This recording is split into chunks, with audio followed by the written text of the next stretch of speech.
This is FCTV, fan-controlled television. Programs created and produced for the fans, by the fans of fan-controlled sports and entertainment. As always, power to the fans.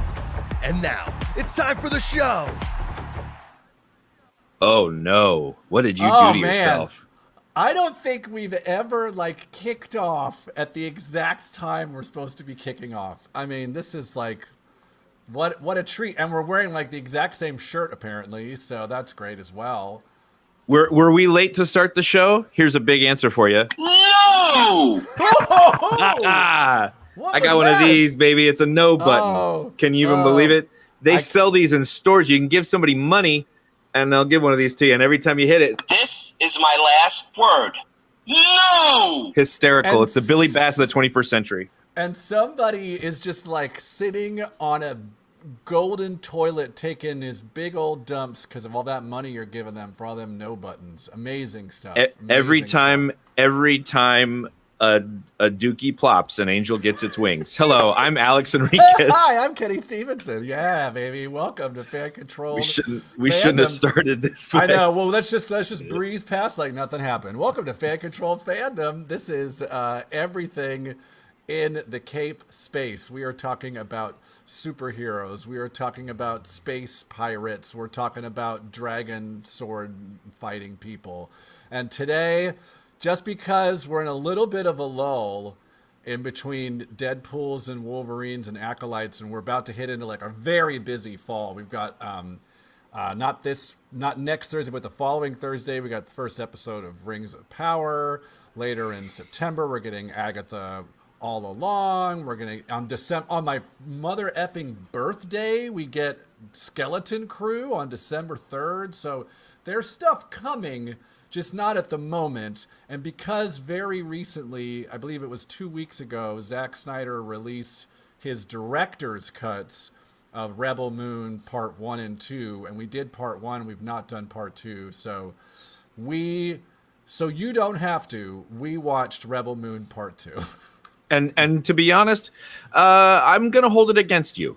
It's one of these secret resentments that I'm always going to hold. It's not going to be every time I look at you, but maybe every fifth time I'm going to look at you across the room. You're going to smile like, hey, great party, right? I'm going to think, yeah, you made me watch Rebel Moon, you dirty. Yep. I can't say it on Twitch, and I didn't. Yeah, but I also want to stress, that's how much we also care about your health and safety. Right. Is we watched this so you don't have to watch this. So for your own sanity, for your mental health, we took this on so you don't have to. And I feel, frankly, I think we'll get to this same conclusion towards the end of the show, is that we're heroes for doing it. So, they say the word hero is thrown around a lot, and frankly, it's high time it hit us once or twice. Because question to all the fans out there: anybody ever taken an aesthetic bullet for you? Literally, if you weren't careful watching this, we're trained journalists. We know how to take in this kind of media, but if you weren't careful, this thing could have put you into a coma. It really could have. There's the amount of danger that the fact that there is not a warning in front of this film. But we'll get to that. We got a lot of other things we have to do. We have to get to the quick pieces of nerd so news. Angry. Let's do it. And we have to, speaking of angry, here we go. Quick hits. Finally something good. Finally something good to hit my face and ears and eyes before we go into the weekend. Jesus. Something to take you off from the ledge. So we got some trailers this week. We talked a little bit about how Kraven the Hunter is getting an R rating. And we got a trailer, the R-rated trailer. Did you watch this trailer? Can I assume you didn't? No, I didn't watch it. Ah, fantastic. I'll just give you the quick recap. And now that I no longer work for the company, I can just say whatever the F I want about them. Basically, what you get from this trailer is you don't get any explanation to his power set or how his skill set. We got in the first trailer, we got something about how he's I don't know, they used a lion's blood transfusion. I don't know, but whatever. He just has all of his powers and he's just brutally killing people. Basically, that's the takeaway. Here's the things that I think watching it make me cautiously optimistic question mark. Two things. First of all, Aaron Taylor Johnson. Okay, yeah, I mean, Aaron yeah. Taylor Johnson is a legitimately talented, charismatic, just like absolutely, a decent. And as an action movie, do yourself a favor and watch Bullet Train on Netflix, another Sony feature. And he's great in it, and he like does a lot of a really intense fighting and stuff. And I'm like, okay, he kind of pulls that off, and so that's kind of on display. And they're doing some kind of like. A lot of his fighting is more like animal-like I'm jumping, like I'm parkour jumping off the wall and then stabbing you in your eye, and that, like, we're R-rated. The second thing that I don't think is played up enough, but I think really hits right into the Venom space, which is where this movie needs to be operating, is it does have Russell Crowe. And if you have not kept up with Russell Crowe's career over the last 5 years or so, the man has been just doing stuff, doing goofy, silly stuff, and especially with accents. Watch a movie called The Pope's Exorcist, another Sony movie. It's hysterical, man. He's out doing it. He's doing like an Italian accent, and where he's talking like a Mario. You're muted. Are you serious that he's doing like a me Mario accent? Yeah. He's doing like I'm working for the Pope. And Russell. Rusty. Then in Thor: Love and Thunder, when he plays Zeus, he's doing like this. I'll give him a lot of credit for. He's doing a very good Greek accent. As somebody who lives with a half Greek person and is surrounded by Greeks very often, his Greek is pretty great. But he's in this trailer doing a Russian accent, and I'm like, okay, now we're getting somewhere. I need an actor who's too full of himself, making big goofy choices. That's what works in these movies. I call it the Alec Baldwin pipeline, and I'm waiting for Chris. I'm waiting for Chris Pine. Not all the way down that one thing, but I don't think Chris Pine takes himself as seriously as like Alec Baldwin or Russell Crowe takes themselves. I just mean somebody who starts off in like the leading man, handsome guy trajectory, and then at a certain point is like, I can be funny, silly too, like that in the same. I mean it kind of one-to-one in the same way that Alec Baldwin popping up on 30 Rock is like revelatory. Chris Pine has that same kind of capability. I think Russell Crowe does too. And I think that they're all coming at it from different areas, but there's a certain threshold at which you have to, I guess, meter how seriously you take yourself. Yeah. See, that's, I think, the difference. I think that's what really works with like why I keep going back to Venom and why things like Morbius didn't work is because there has to be an actor who is doing really funny stuff and they are seeing it as dead serious. Like they are seeing it as like, I am approaching this the same way I'm approaching freaking Hamlet.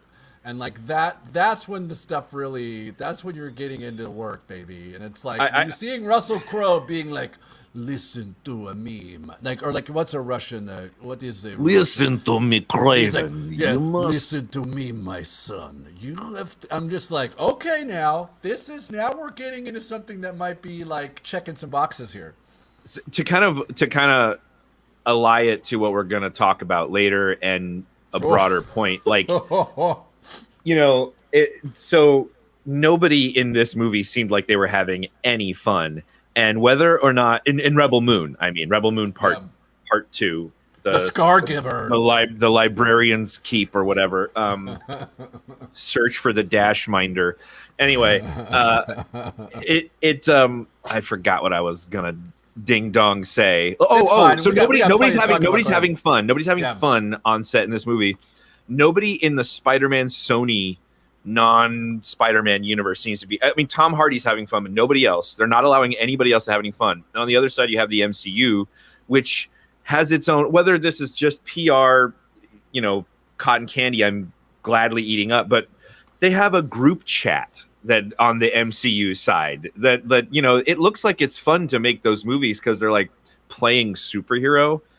And nobody on the other side is being given that chance. Hopefully that action star intensity that you're talking about will serve Craven in how seriously it's like destined to take itself. But I don't know, man. The only encouragement I get, and I hate to be like, I know we kind of, push away the negative stuff, but I just have to think that every failed Marvel Sony movie is another brick in the wall of letting MCU take that over completely, getting it out of Sony's hands. I don't think you see it clearly that the only good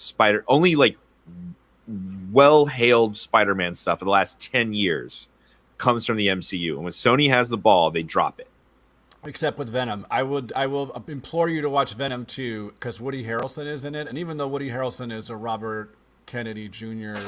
wacko, he definitely knows what they're doing. He knows that it's like, oh, I get to be as goofy as I want to. Great. And that's how he plays Carnage. What was I going to say? There was something specifically I was going to say, giving the ball back to Marvel, blah, blah, blah. Oh, never mind. I had a legitimate point that I wanted to say. I mean, I do know that it's a little more complicated than something like the Fox X-Men Fantastic Four deal, which was straight licensing, in that I think Sony owns a percentage of the underlying IP. They will never give that back. There's just not a world where that's a thing. It's just. But they have to be convinced that it's better for everybody, including them, to just hand the keys. Sure, hold on to that percentage of the underlying IP. Pretend to have some say in what's going on, but it clearly is just not working. Kevin. I know what I want to say. Kevin Feige could have found a way to make Madam Web work as itself, not an ironic piss take, pardon my French. That's what it is. Same thing with Morbius. I mean, look at all the characters they're bringing up from Moon Knight. They made a Moon Knight show work.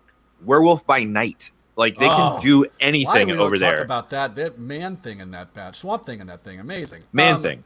You had it right the first time. Man Thing. That's right. Thank you very much. There was something that yes. So something. Speaking of Sony, kind of messing up with this property. Also in this trailer, one of the big things from this trailer in terms of the greater Sony Marvel universe of characters plans is Rhino is in this movie. They did not hold back that, I'm assuming that was a surprise before, but this actor who is, I don't know who it is. It kind of looks like Ray Parker as Toad a little bit, but I know it's not him. I don't know who the actor is, but they slowly show him over the course. God, it's so hot in here. So over the course of the trailer, getting Rhino skin, and then in the end, he's just Rhino. And I'm like, oh, okay, so Rhino and Kraven are in this, and we've already got Vulture because they stupidly put Michael Keaton at the end of Morbius in one of the dumbest tags I've ever seen. And so we got Vulture, Morbius, and I guess Venom, and there we go. We got the Sinister Six. We just gotta add one more. Beep, bop, boop. We did it in a terrible way. I don't think it's gonna happen. So that's fine. No! I love it. All right, great. Stupid. That's the dumbest thing ever.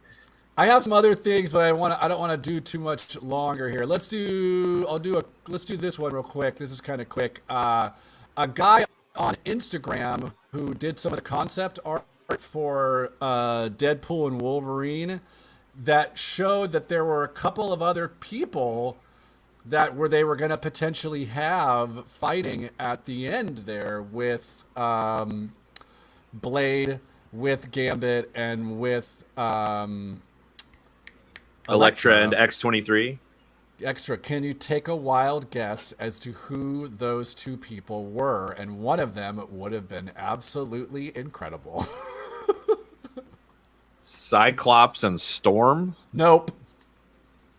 Think Daredevil, Daredevil and Jack Reacher? Daredevil, but which Daredevil? Ben Affleck Daredevil. Yes, Ben Affleck Daredevil.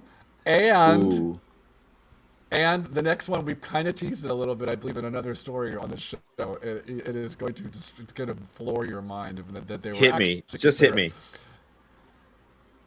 Ghost Rider, a.k.a. Nicolas Cage. Yeah. Wouldn't that have been incredible? Baron von Nicholas Coppola himself. Man on fire. That would have been amazing. I know. So the guy's name, it's Rodney Images on Instagram. And yeah, there's like you can see there's like some. It's when there was gonna be something when they were fighting all the Deadpools, and you can see Blade, and you can see Elektra, and you can see Ghost Rider, and I believe there's Daredevil in there somewhere. I mean, it's just like, come on, friends, that would have been a real treat for everybody. Oh, thanks. Sean Mason said the Rhino actor is Alessandro Nivola. You know, that huge actor, Alessandro Nivola. Sounds like AI. Sounds like AI. Yeah, 2025. What do you mean? Do it in 2020? Is that when the football's coming back? Is that what your answer is? Midnight Rocker 101 was our. Actually, we should give an award. We should give a prize. I have news though on the sports end, but go ahead. Every broadcast, somebody asks when the season's coming back, and the first person to ask should be given the fan-controlled fandom no prize. So congratulations, Midnight Rocker 101 on Twitch. You are the first winner. Well, let's do it. It's coming. Well, no, we'll do it when we get to the sports news. Let's see. So that's that news. Here's some short little blips and boops before we go to like a big one. Kit Harington, who was in Marvel's The Eternals as Dane Whitman, who of course is the Black Knight, who is, like, for those of you who don't know Avengers lore, which I am a big, like, Avengers was one of my comics that I collected during my, like, teen comic book collecting. Black Knight is, like, one of the, like, long staples in the Avengers. He's been in the Avengers for many, many different iterations throughout time, throughout the early Avengers, So to have Dane Whitman in an MCU property and have it be Kit Harington is kind of exciting. But of course, that movie, we don't know what's happening with that other than that Tiamat's going to be in Captain America, Brave New World. And I'm sure they're going to have them show up in Secret Wars in some capacity. But he was asked basically, like, talking about on GQ about his time in the MCU. And he just said, I'm not going to pretend that I took that role because it was different and interesting. If Marvel calls, you got to do it. And I'm like, yeah. Yeah, if they called me to vacuum the toilets, I'd do it. Yeah. That's Alex, a thing you do, right? Vacuum the toilets? We need you to come in here and vacuum the toilets in Kevin Feige's office because it got real messy.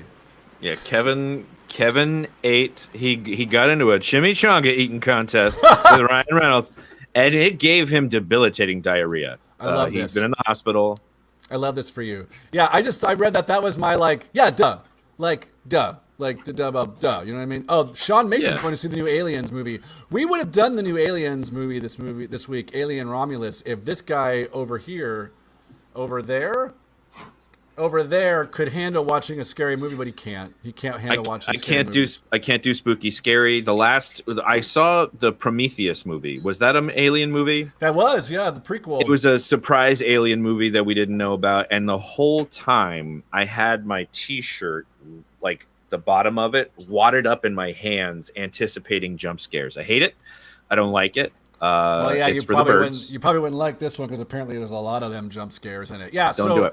That's why I'm going to see it this weekend as well. I'm going to go myself because I'm a goofball. I'll go see scary movies alone because I'm dead inside. What? Yeah, another quick piece of news. James Gunn announced this week that he does not expect to do any reshoots on Superman. And he says, I've only done 1 day of reshoots on my past 2 films combined. That means that on Guardians of the Galaxy Volume 3 and Suicide Squad, he did 1 day of reshoot. Didn't say which one it was for, but that's wildly impressive. Yeah, because I think we're used to the idea that these things wrap principal photography, and then 6 weeks later they do a year of reshoots. Well, yeah, especially with these lately. But I do think in terms of just like general studio filmmaking, like reshoots is a part of the game. You shoot the movie, and then you do some testing. And you get the testing back, and then you do some reshoots. It's just like a common thing that happens on all films, but apparently not a James Gunn movie. That's why they call him Jimmy Got It in One Gun.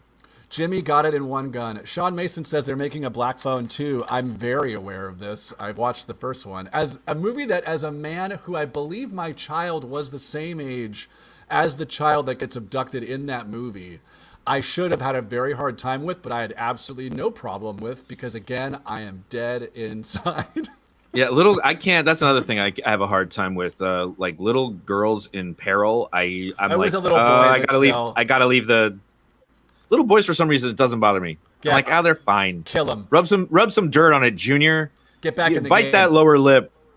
Real quick, before we wrap up the quick hits, did you see? I just put this in the show notes today. I don't know if you even saw it.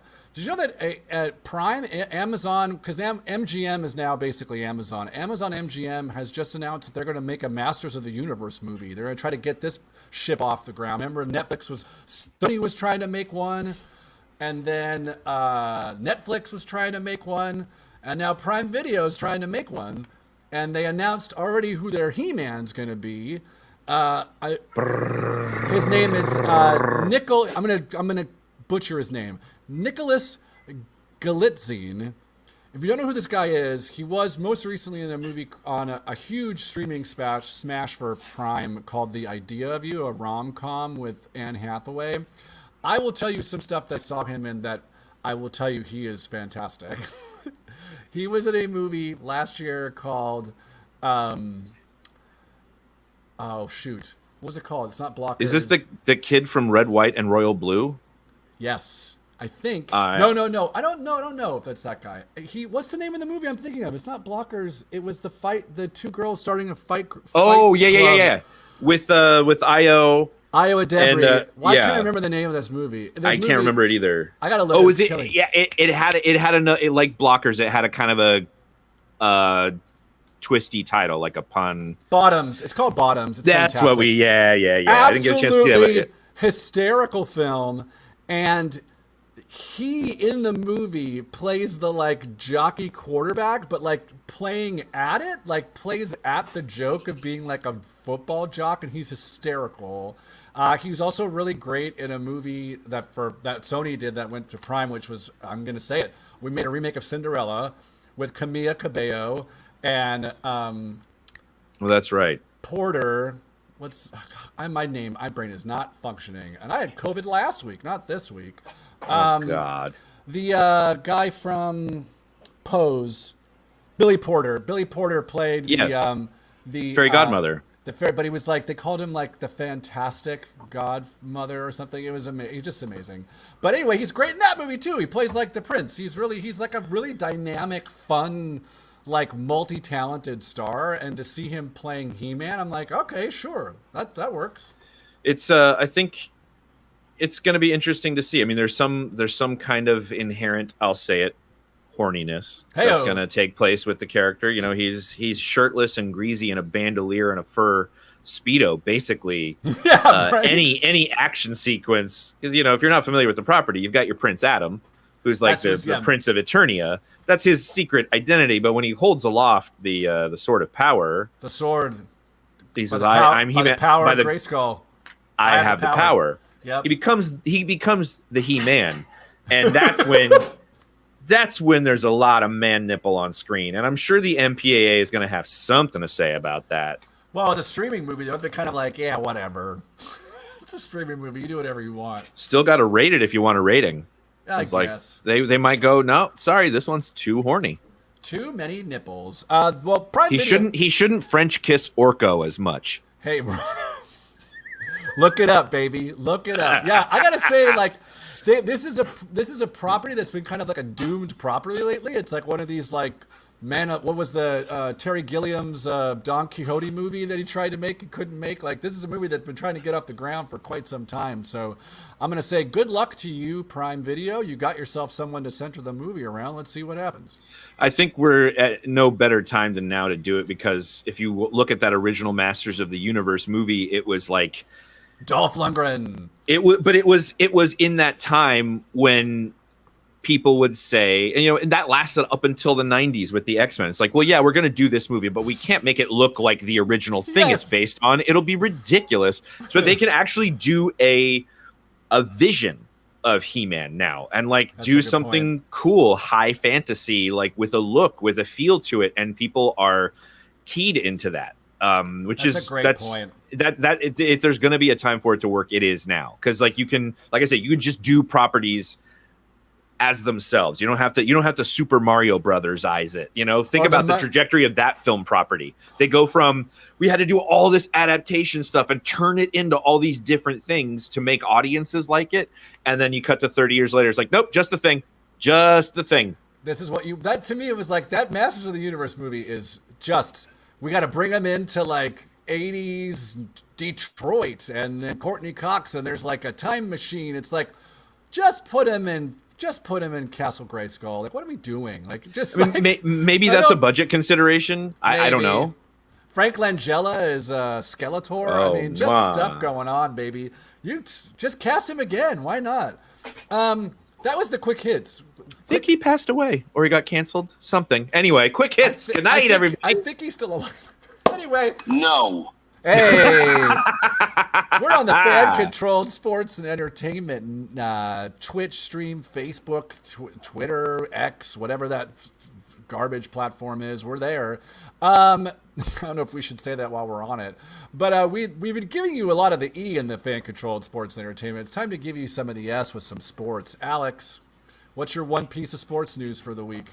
Well, we are in the midst of the summer break. I think it's a week out before we get another F1 race. And in that gap, one of the pieces of news I have live from the Laguna Seca racetrack, where he is involved in the Rolex historic reunion races of historic legacy cars this weekend. Zach Brown, the boss of the McLaren F1 team, has challenged Christian Horner, Red Bull team principal, and Toto Wolff, Mercedes team principal, to a race. All three former race drivers. Remains to be seen what the results of that will be. Good God, start the engines already, please. It's so funny. Before we start talking, I'm going to talk about Rebel Moon very shortly, but listening to the opening VO of Rebel Moon, like recapping the previous movie, it sounds exactly like when either one of us is talking about a piece of sports news, where it's like, I know you're saying words, but I don't know what any of it means. Oh my God, we got to get to it, man. I got so many thoughts trying to tumble out of my damn I know. head Well, let's right do now. this. So I teased it. So there is some fan-controlled sports news. Fan-controlled baseball is coming. All right? This is on August 31st. The Oakland Ballers of the Pioneer Baseball League, the minor league baseball team, is going to let fans vote on jerseys, starting lineups, and live game day strategies for Fan Appreciation Day. Using the Control app powered by Victory Chain, the Ballers and Fan Controlled are bringing the baseball fan experience into the 21st century and beyond. You can currently go on the app and choose what their uniforms are going to be. There's 3 little choices. They're very nice. I like the black one. But yeah, download the Control app and get ready for August 31st. You can stream the game and you can actually be like playing fan-controlled baseball the first time ever. This is exciting stuff. And before you ask, no, none of the uniform options are assless. Oh, that's a good point. It's just a jersey. You don't get to do any pants voting, which, I mean, my one note. My other note is I need to know who our corporate sponsor is for the week. Alex, you're always giving us, such a great advertising. Who's our, I know we had NBC's other Olympic coverage last week. Who's our who's our corporate sponsor this week? Well, it is Netflix. They're all about doing these pop-up experiences to promote their properties and stuff. And this is actually a promotional pop-up that they have for Rebel Moon Part 2. Oh no! It's a themed restaurant called the Nourisher's Rejoinder, and it's at the Grove, and it's all you will be in. Zack Snyder says you will be in Rebel Moon when you go eat there. They want to highlight some of the menu options you can find there at the Nourisher's Rejoinder. The first is the Veld snack plate, which is themed after that main planet of the Veld. It features root vegetables and sweet berry wine. You can also order the Dreadnought, which is a dreadnought of donuts themed after the incredible space buses from the motion picture. And then we also have the Director's Cut chocolate cake. It starts as a spoonful of just okay chocolate cake and then explodes into 75 pounds of chocolate cake served in a commemorative tub. Perfect. That is a perfect read. Thank you. That is a perfect. Thanks, Kenny. That is the perfect advertisement. That was wonderful. Well, we've got more to come, so everybody should go to the Nourisher's Rejoinder. That helping of, you think it's like a spoonful of okay, and then it's 75 pounds. That is the perfect encapsulation of Zack Snyder's entire CV. All right, here we go. We're going to talk about Rebel Moon Part 2, The Scar Giver. Pray for me while I do a quick plot recap. This is compliments of Wikipedia. I have to say, as far as Wikipedia recaps go, this is not as long as other ones, but I'm going to bow my head in silence and just not be here for this. Here we go. All right. Cora and her allies, Gunnar, Tarek, Nemesis, Titus, and Milius, return to her and Gunnar's village on Velt, believing that Atticus Noble, whom she had killed, is dead and that her group had prevented the Imperium's return to the village to claim its grain supply. But Eris, working as a double agent for the village and the Imperium, informs them that the Imperium is set to arrive in 5 days. The fighters join the villagers to harvest the grain supply in 3 days, intending to use the flour as leverage to deter the Imperium from bombing the village from orbit. Over the remaining 2 days, Titus intends to train the villagers to fight. Cora and Gunnar become lovers, and she admits that but I have something to say about that. That Belisarius compelled her involvement in his assassination of the Motherworld's royal family, with Cora herself shooting as Princess Isa. Belisarius had been attempted to frame her for the coup, but framing her by just turning 2 seconds later and saying, "What did you do?" Attempting to frame her in front of the band. Yeah. Never mind. Sorry. Well, let's go. My God, we'll get there. Over the 2 days, the group trains the handful of villagers in combat, preparing a plan involving digging trenches and tunnels in the fields, planting explosives, and preparing Cora's dropship. The group's members also reveal their pasts to each other in an absolutely stupid scene. When Noble arrives with his dreadnought, his forces scan the village, identifying where the woman and children, protected by Nemesis and Aris, are hiding, and send troops to capture them to force Cora out. Noble promises to spare the villagers if Cora surrenders, to which she complies. But Gunnar, unwilling to let Cora surrender, triggers the ambush and flees with her. Titus and Tarek lead the village in successfully repelling the first wave, though Nemesis is killed defending the women and children. That's right, we killed the only other woman of color in this movie. We killed her. The only one who dies of the 7. The large contingent of the heavily armored and mechanized second wave of Imperium troops pushes the few remaining defenders back, destroying much of the village. But Cora and Gunnar use her dropship and stolen Imperium force uniforms to infiltrate Noble's dreadnought, with Cora laying explosives on its power source. Jimmy arrives. Jimmy, let's not forget that the robot's name is Jimmy, arrives to help the villagers and their allies in pushing back the assault, and the explosives detonate, bringing down the dreadnought. Gunnar is fatally wounded, and Noble overpowers Cora in a duel before being killed by Gunnar.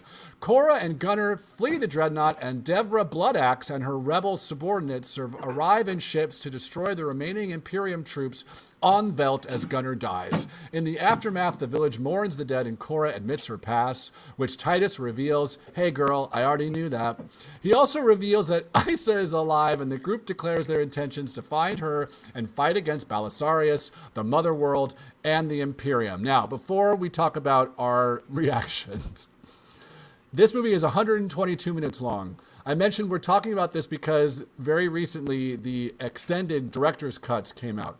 The director's cut of this movie is 173 minutes long. That means it adds almost another full hour of footage to this movie, which it apparently is all the sex scenes, which I can't even get my brain around.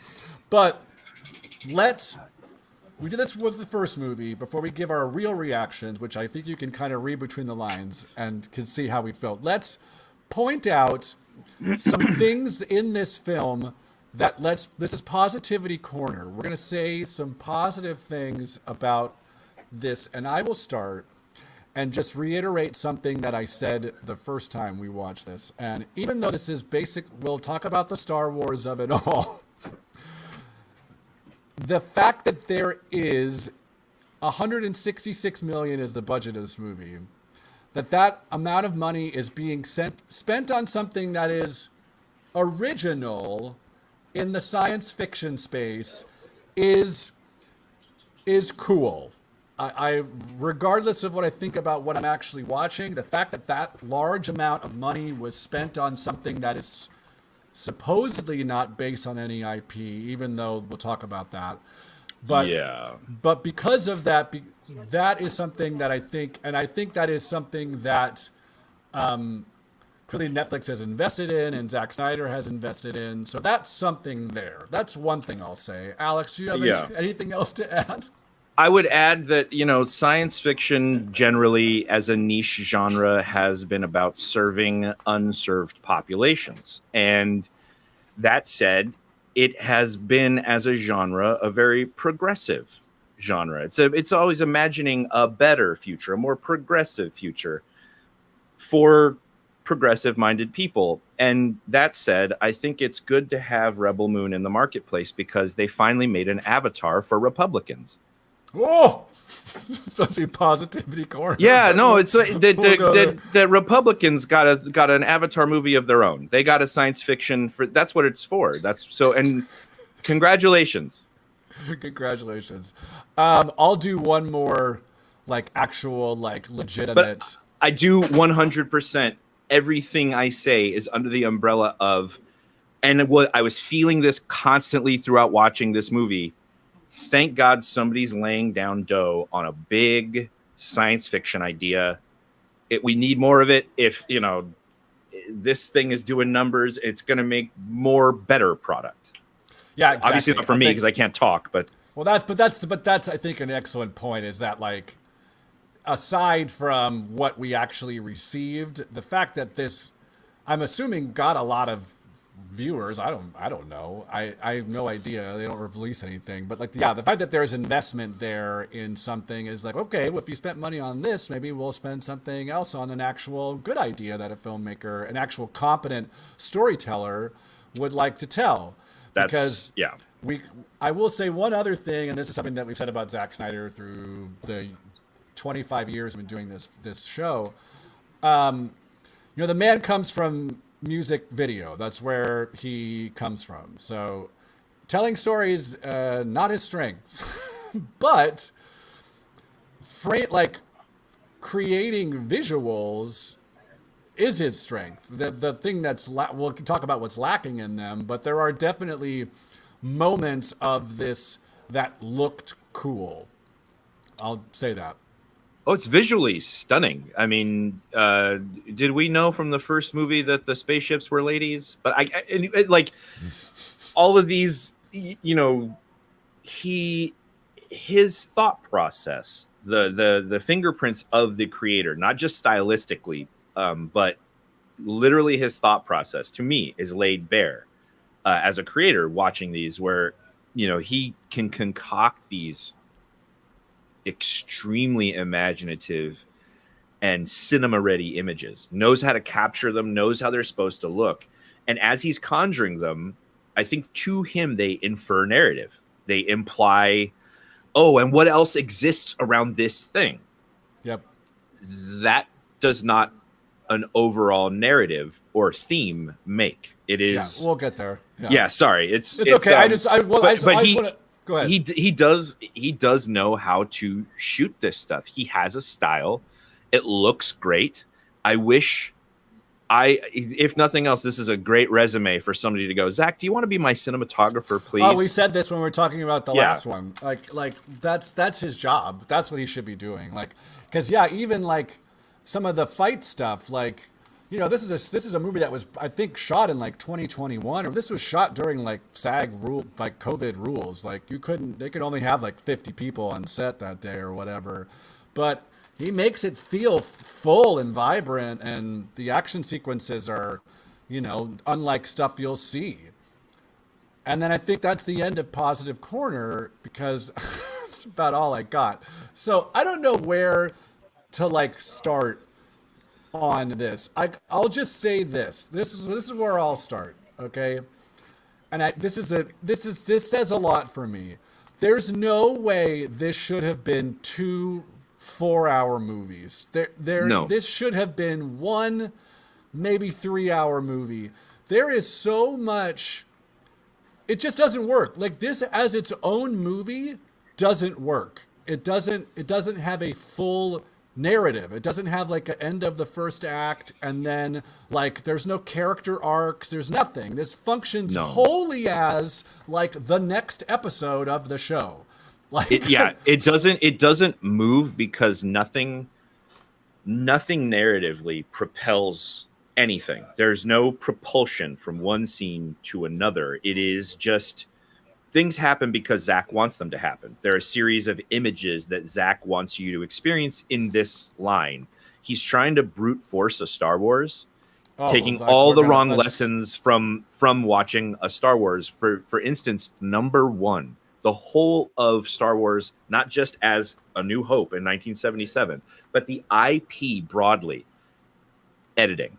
The whole thing is built on a very, very carefully and well edited movie. If we don't have the editors working up to the last minute on episode 4 in 1977, George was sleeping with one of the editors for a while there, wasn't it? Marcia was his wife, yeah. But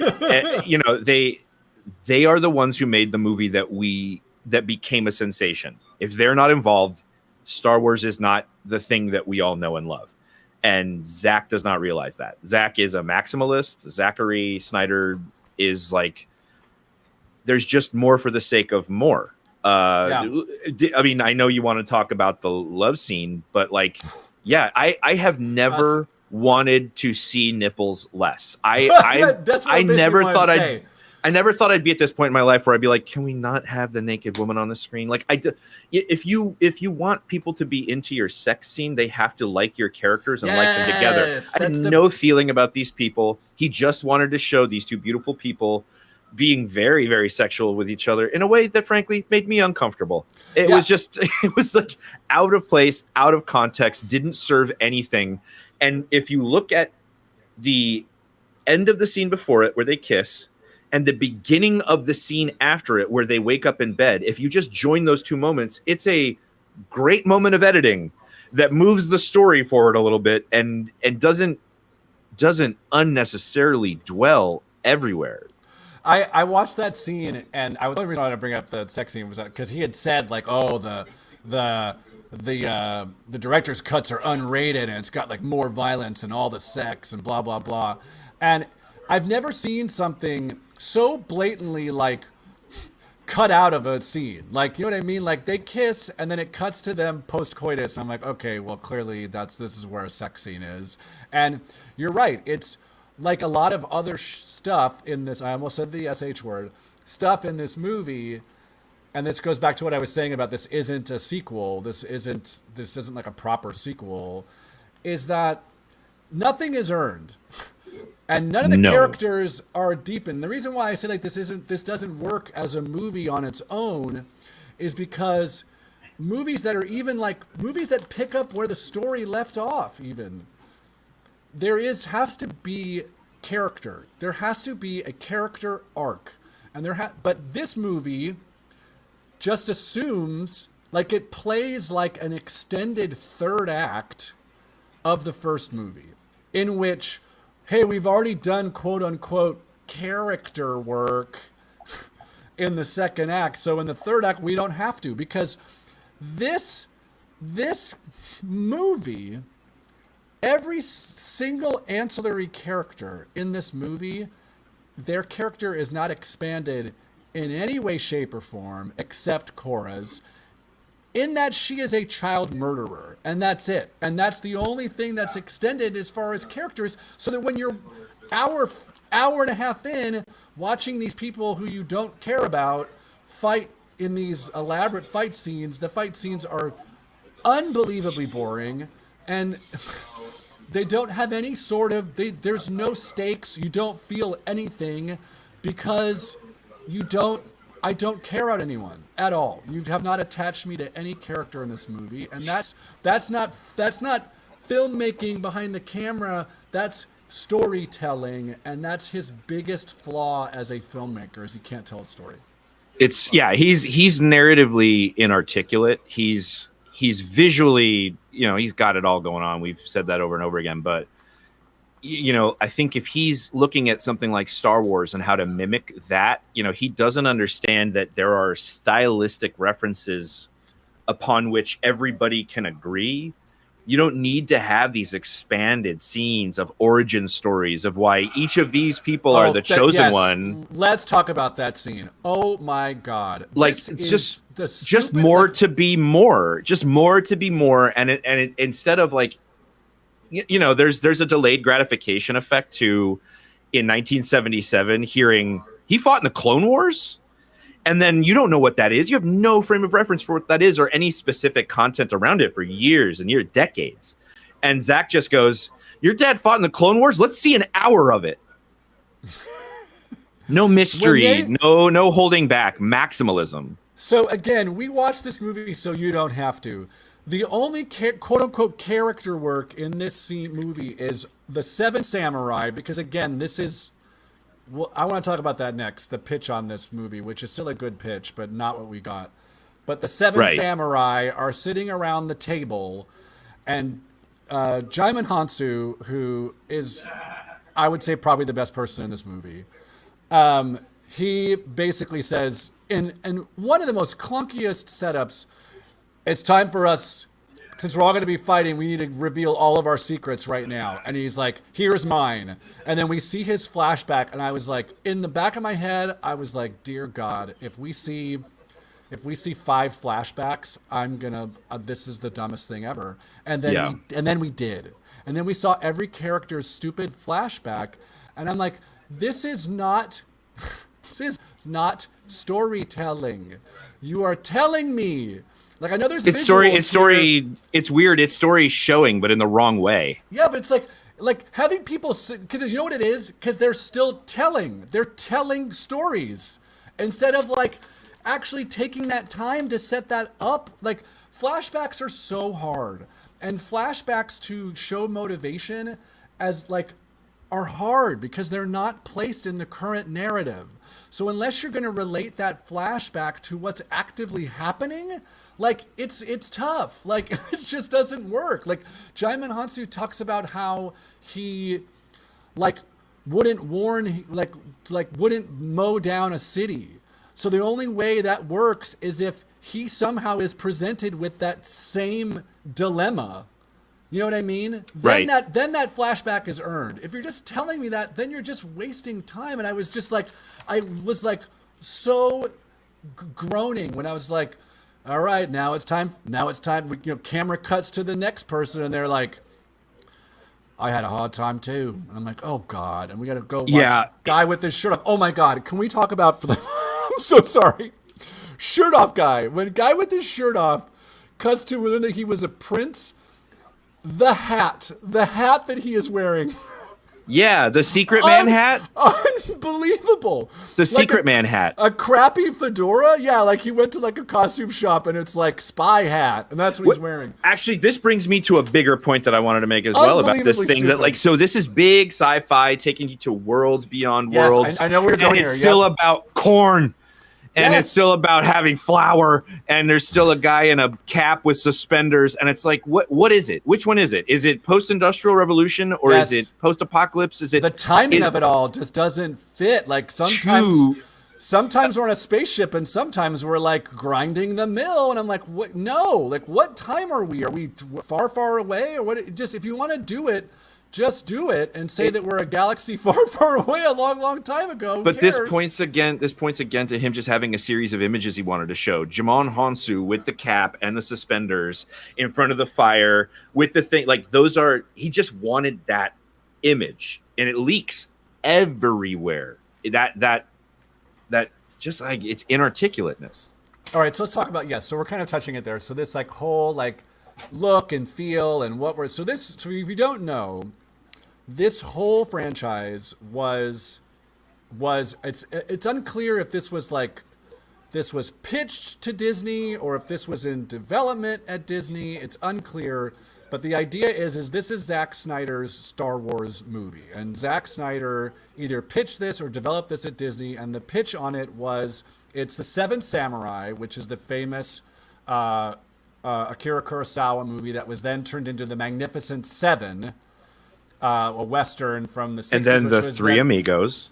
The Three Amigos is the same. Yes, it's the same concept, which basically is there is a village that is being harassed by some sort of large entity, and the village takes all their money and goes and fines, pays Bug's one Life. person. Yeah, Bug's Life, exactly. Finds someone to gather like a crew to come and save the little town. And that's what the story of the Seven Samurai is. And then the pitch on that is that we're going to put it in Star Wars. So one of the major weaknesses of this movie is that it relies way too heavily on those things, both Star Wars and Seven Samurai. It's too close of, like, A Bug's Life is the same story, and Three Amigos is the same story, but there clearly is a take on that, where this is just the same story. And also Bounty Hunters season 2 episode 17 of season 2 of Clone Wars is the Seven Samurai story. It says it right in the beginning of the description on Wikipedia. It's a reference to Seven Samurai. They've already done Seven Samurai in the Star Wars universe in canon. But this is the thing. That works in that universe because it's big trope. Star Wars is all about big trope. The meeting with the goddess, the death of the hermit, the father's sword, all these things are like universal to story. I just finished Hero with a Thousand Faces. I'd recommend it on Hoopla, except it's not there. And, you know, again, this goes into the inarticulateness. Like, George Lucas didn't make Star Wars by setting out to make Star Wars. He set out to make an Uber story. He wanted to tell a story that touched on all stories. So he had this other point. Zack Snyder wanted to make a Star Wars. And how do you do that? Well, you do what Star Wars did, but you do it through his lens, which is completely incapable of doing the job if he's left in charge of the story. Yeah, it's the thing that is so, like, it's not an adaptation. Like, it feels like the first movie felt like this too, but the second movie feels so much like, hey, so I've seen the Magnificent Seven, and it like hangs, it feels like way too much like that. And then there's like the spaceships show up and it's like, whoa, that's weird, because that's not what we're doing. And then the Star Wars of it all is just bonkers. The fact that there are like lightsabers in this movie is just ridiculous. Like, it's so insane to me that as a filmmaker, like, there's so much of this felt so copy and paste. And we mentioned this the first time, like, instead of the Empire, it's the Imperium. And instead of, whatever, they just like copy and they just like move pieces around.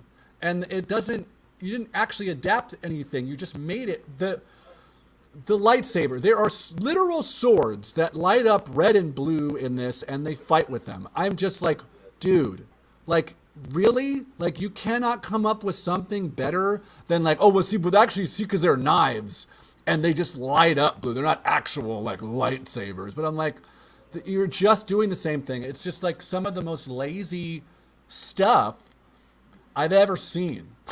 Yeah, it's just inarticulate. It's not. There's something to it for me that he comes from the world of music video, which is about taking something that is non-literal and all about feeling and putting your stamp on it, articulating the vision of the song through your lens in a condensed way. And it doesn't have to follow. It doesn't have to make sense. We don't have to believe in its world or the characters in it. We just have to think that those images match the song. And that's that. I'm not saying that that's easy. That is a skill that Zack Snyder absolutely has. In the music video world. Yes. That he is a master of. And just like every business does, they go, oh, works over here too. And maybe sometimes, but not when he's supposed to be guiding the story. He doesn't have it. He's the quarterback that married the prom queen that somebody gave a camera one time and they're like, oh, he has a natural skill at this. And then they exploded it into, he is the movie making auteur of our time. It's like, it's more like he fails up. It's even more like the quarterback who has like one really great season Because like he made 300, which was a big, huge movie. Oh, I meant that he literally was a quarterback, popular man. That he didn't like that his skill set lay elsewhere, but he was so charming and handsome they just kept boosting him. I was thinking more like I think that's a good analogy. Analogy I want to throw out is like a quarterback has a really amazing season, like 300, and I don't think 300 is a great movie, but that's like the best he can possibly do. Zack Snyder is the movie 300. There's not a lot of story you have to tell. It's contained, super small world, visual, like big stuff, never seen before, great. And then he basically, it's like a quarterback who like stays in the league for like a long time and keeps getting jobs, but you're like, why does that guy keep getting jobs? Because he's only had like one good season. You know what I'm talking about? Like that kind of like athlete who somehow is still, yet there are tons of athletes who are good and scrappy or just waiting for a shot, but like somehow we keep finding roster spots for this one person who had one good season once, and we keep talking about on the website like an all-star in 2012. Like that's what he is. And I mean, if I may then extend that metaphor, please. I think those quarterbacks wind up in the league forever because you put them in, you know that they can understand whatever system you throw at them. Stuff. Yeah. I mean, the basic building blocks of being on a set, knowing what the crew is supposed to do, marching people through the process of making a film. That's something not everybody can do, regardless of their expertise. Josh McCown. That's who he's the Josh McCown of filmmakers. Josh McCown played in the NFL for like 17 years and like just kept getting jobs while Colin Kaepernick sat at home. A man who already had like legitimately had multiple great years. Anyway. Andy Dalton. That's a good one too. Andy Dalton or Ryan Fitzpatrick, although Ryan Fitzpatrick's a very fun human being. Before we finish talking about this total garbage heap, let's talk about the stupidest thing in this movie, which is the scene where the princess gets killed, where there is a literal orchestra there. And the orchestra is then playing, like, for whatever stupid reason, there is an orchestra that have bags on their heads, which is just another next level choice. And they are playing like the king in, but then it's a coup and they kill the king and then she's supposed to kill the princess. And then Belisario like immediately is like, what did you do? Get her. Like, even though he did. Anyway, that whole time there is like a cello, a violin, and like a stand-up bass, whatever. Yeah, there's like a string quartet playing live. Playing the score of the scene. Stupidest thing I've ever seen in a film. Dumb. It's absolutely dumb. So dumb. Absolutely Inarticulate. So stupid. An inarticulate move. Like if you follow that logic, maybe the camera pulls out and there's a bunch of dudes holding like boom mics and cameras that are also in hoods. It's like you just pull back to reveal the entire set of people, but they're all dressed like they're in the world. Yes. It's like, who's shooting this? And the camera turns around and it's a guy in a hood. And like he pulls the mask off and it's Zack Snyder with his hat. It's like that. It's like they were like, somehow for some silly reason, they were like, the only way that we can't actually add score to this scene. The only way you can have score in this scene is if you have them there live. It's a union thing. It's a union thing. That's the musicians union says if you split the movie into two and then two alternate director's cuts, you gotta include. Actually, speaking of director's cuts, I don't know if this showed up on yours, but this is a very weird thing. I was watching, the end credits came up, and it usually says the role that the person played or what they did, directed by, written by, or whatever. And it didn't say that in my edition. It would say the person's name first, and then it said did this to you. So it said Zack Snyder did this to you. Zoe Kravitz did this to you. Zoe Kravitz is in the movie. She's not in the movie. Shoot. All right. Anyway, on that note, that's enough. We spent enough time talking about this movie. We did that again. We did this for you. This is for you. We are heroes. We watched this movie and then talked about it for a half an hour. I'm gonna hold it against you forever. And I'm sorry to Zoe Kravitz. So it's tough. That's tough for her to feel like. I think you're thinking about the girl who comes in at the end. That's not Zoe Kravitz. That's Cleopatra something. She's played. It's not. I was thinking the main girl, but then I'm like, Zoe Kravitz wouldn't be nude in a movie at this point in her career. No. And she has an accent. I'm stupid. Anyway, it's all good. Who's the big winner if there is one in this movie for you?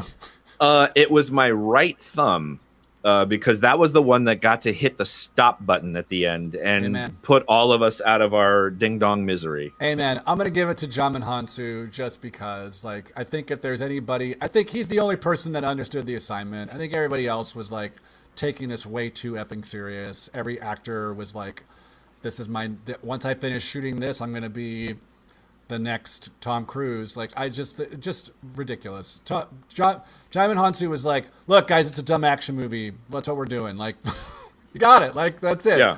Got the assignment." He's like, "This is a paycheck. I don't care. Whatever. Let's go." How many times do you think he yelled Shazam while they were making it? And they were like, Oh, I wrong don't one, know. dude. Wrong one. When the villagers all scream at the end and he led them in the yelling, I just was like, human beings don't do that. Human beings don't yell so loud. Like, just no, that's not a thing. Anyway, Big Loser. I think it's pretty obvious. Yep. Me for watching it. Yep, same. That I said, you know what? I will watch the director's cut. I will do that. Did you watch the director's cut? I did watch the director's cut. Oh my God. So you saw the nudity scene, the sex scene. I saw the whole thing, man. I didn't So ever in the think I'd non-director's be cut, they kiss, and then it just cuts to them laying in bed post-coitus talking, and I was like, well, there's clearly a sex scene there that they cut dude, out.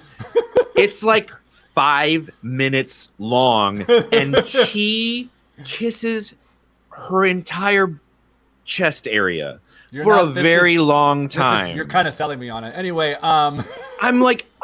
I'm trying to finish this ding dong movie. Can we just move it along? Like, yes, she's very pretty. I never thought I'd say this, but let's move it along with the nipples already. let's move it along with the nipples. That's a big thing coming from you. Yeah, that's definitely the Big Loser. Grew up. Easy question here: is this Star Trek or Star Wars? This is of course the vaunted black hole, which is trying to be one and failing at being both. Yeah, this is. I don't think it's trying to be Star Trek at all. I think this is trying to be Star Wars and failing miserably. Well, that's I don't think it's even trying. I think this is. I don't think it's like it's very outwardly being Star Wars. There's even a TIE fighter screech as one of the ships passes camera. That's true. You hear it go. I'm like, come on, Zachary. We could complain about this movie for hours on end. The fact that the robot is in this movie for like 2 seconds and then shows up to like save them, and we're supposed to be like, oh my God, the robot's here. The robot. We don't even know his skill set, power set, whatever. Stupid movie. Just wait. I'm not watching the director's cut. I'm not watching it. Don't. Great. So that's done. Thank God we finished talking about that. Do we have another? Holy do we have smokes. another ad read? Well, yes, from the Nourishers Repast, from the makers of Rebel Moon. It's a themed restaurant at the Grove, and they have the Kaylee's kale chips that are named after the giant nude female power plants on the ships. Of course, they're called Kaylee's. That's from the Wikipedia page for it. Fantastic. And then there's the of course we just kind of put a mask on a horse animals in the belt. Those are called snow elks, and of course we have the snow elk steak Diane, which is delicious. And then we have the Anthony Hopkins chicken tacos. It's the best chicken tacos ever made, wheeled past your table for you to smell and perhaps conjure memories of better meals before it's wheeled away to the kitchen. Amazing. So those are the Anthony Hopkins chicken tacos. 2 takes real quick before we do the game. First of all, the horses are a thing that I always feel about science fiction. If we are presenting a world where human beings exist, like all the same primordial ooze, the same evolution as existed to where there are humans, there can be horses. They don't have to be like goofy face horses. Like, it's so weird to me that science fiction does not just have like dogs and cats. Like, we've already posited that on like Bleep Blop Land, the human beings live there. Like, yeah, it's just weird. It shows where they chose to make things bling blongs and where they made. It's like, no, this is a dog. Yeah, it's like, no, that's not a chair. That's a bleep blorp. Yeah. Yes, that's a ladder. Second thing, did you see the video this week of Kamala Harris and Tim Walz talking about what he puts on his tacos? No. He just puts it's like meat and cheese, no sauce, and she was like, "What?" Amazing stuff. Amazing stuff. All right, it's game time. You ready? Let's. I'm ready for the game. Because I gotta wrap this up. I gotta go to physical therapy later for my back. Anyway.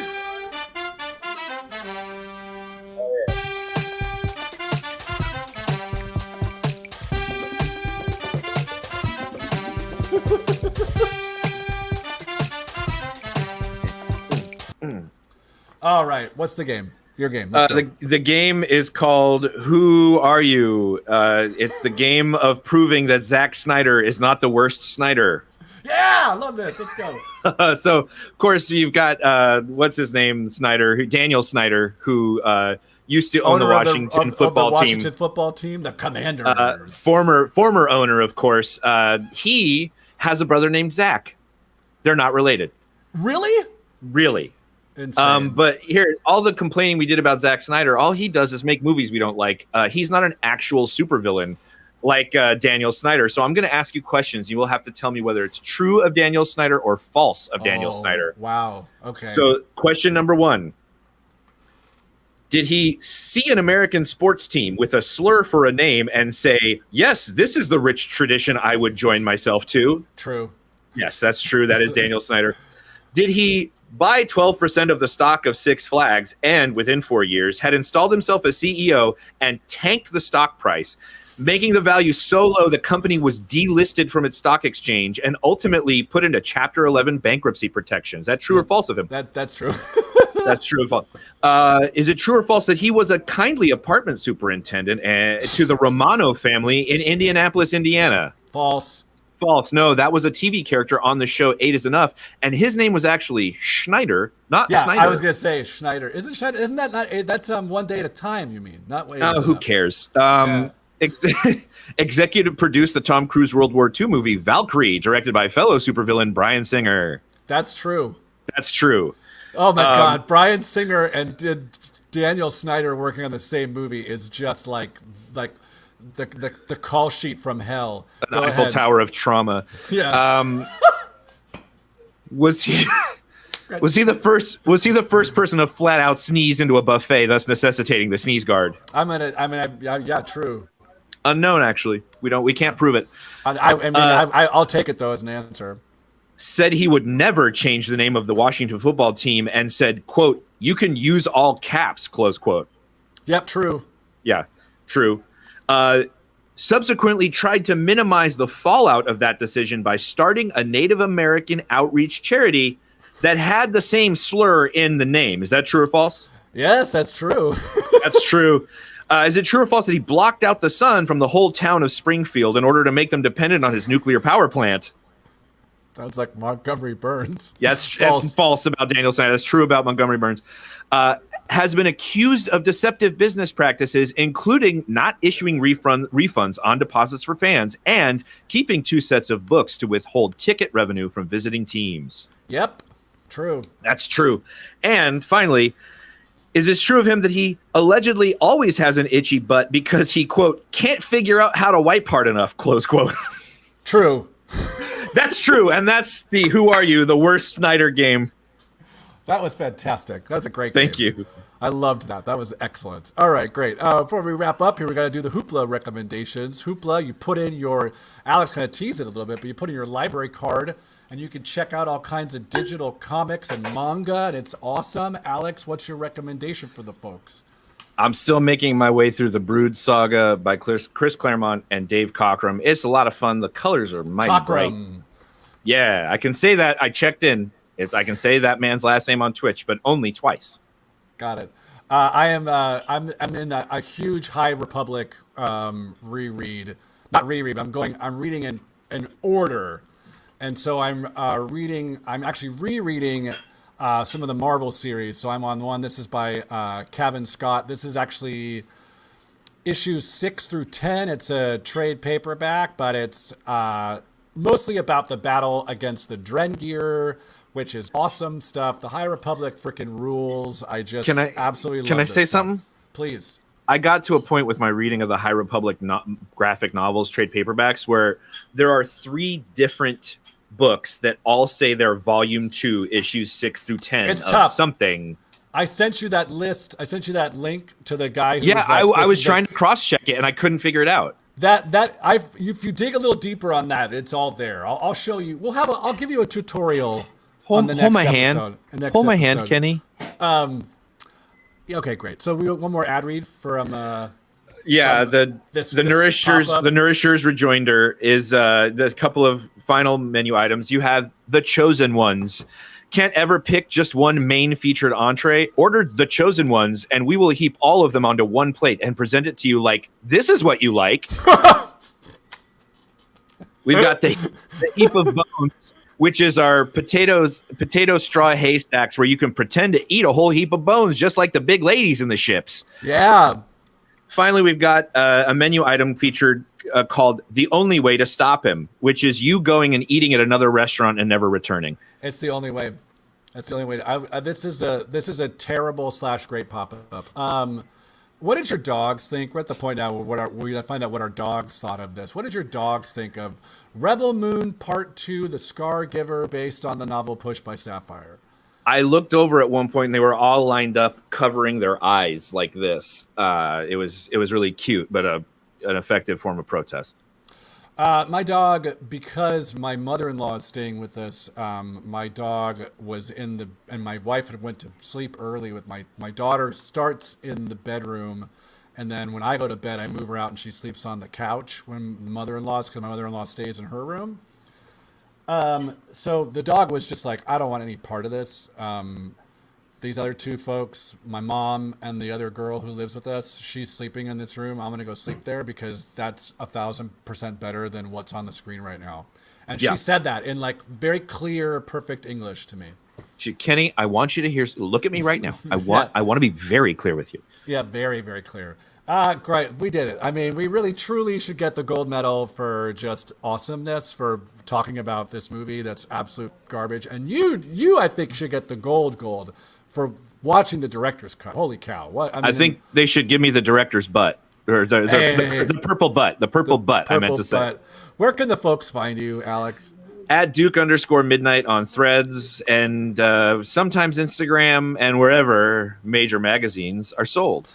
Kenny G Donut King on Instagram and Threads. Kenny G Stevenson on Twitch and TikTok. Again, a week from today, August 23rd, if you're in Los Angeles at the Elysian Theater, go to ElysianTheater.com. The show is called Process. It's at 8 o'clock. It is a fully improvised show. We get a suggestion for a name of a fake play that doesn't exist.